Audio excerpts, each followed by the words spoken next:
My name means refuge in the deathless. So what's deathless? What's beyond death?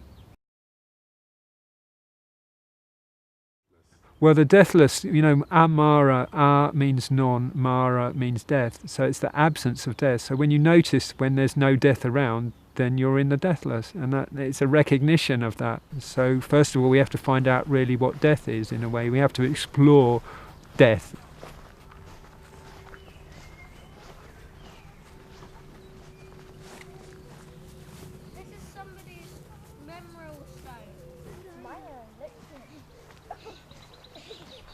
So this is called the Buddha Grove.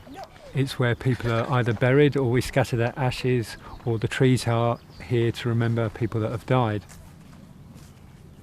As part of the family camp, we come here and we sort of celebrate the end of the camp all together. There's maybe 100 of us, and we come down, we walk down here, we proceed around the stupa, and we go around that 3 times. And this is to remember Deathless. He's the kid that died here. He was about 3 or 4 years old. He died about 20 years ago. We chant, we do one chant, and then we just finish this circumambulation, and then we just sit or stand in silence.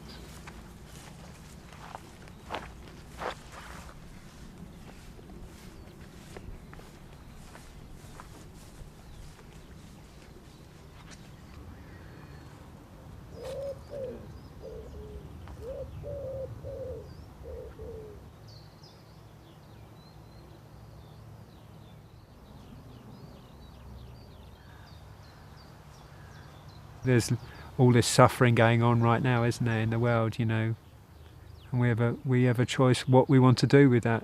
Do we want to go into it and believe that it's all real, it's really happening, or do we want to stay somewhere else where we can manifest something different?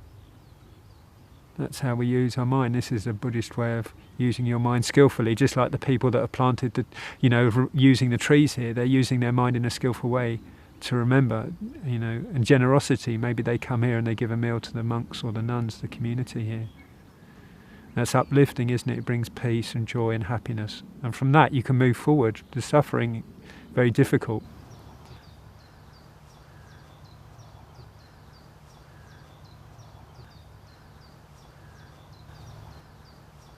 It's this whole sense of, how we use memory, isn't it, really? Like, this is a mother from the family camp, and we remember her every year. She had 2 children. And you know these people? I know these people, yeah. I was visiting this mother's house only 1 month before she died. And then this is a grandmother, this is a mother of the family camp. And she only died about last year, and we scattered her ashes around here. We sang her favourite songs.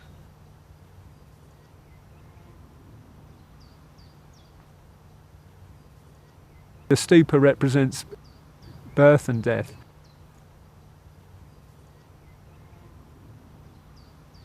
It's not, in the West we usually say life and death, but in Buddhism it's about birth and death. We give birth and then we die, we give birth and then we die. But if we trust in the middle point, that's the top of the stupa behind, this centre point, this awareness, then we transcend the line, we jump over it. And again, it's this place of freedom.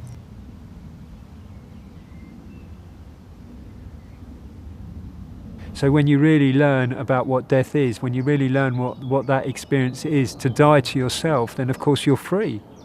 And it's that freedom, that's what this is all, pointing to.